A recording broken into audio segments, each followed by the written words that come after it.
there, thanks so much for joining me. My name is Rhiannon and I'm one of the founders of BBQ Spit Rotisseries.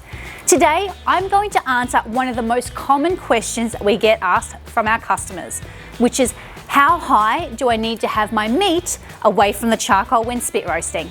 Now, one of the easiest ways to determine what height you should have your meat over the coals is what I like to call the 7-second rule. So what you should be able to do is hold your hand just under where the meat is over the coals for 7 seconds.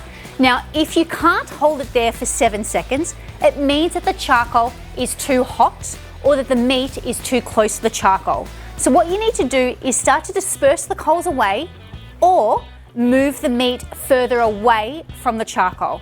If you can hold it there for longer than 7 seconds, that means that you don't have enough heat. So what you need to do is add some additional charcoal to the fire and also lower your meat closer to the fire. Now that's when you're cooking whole chickens or roasts. I like to use the 7-second rule.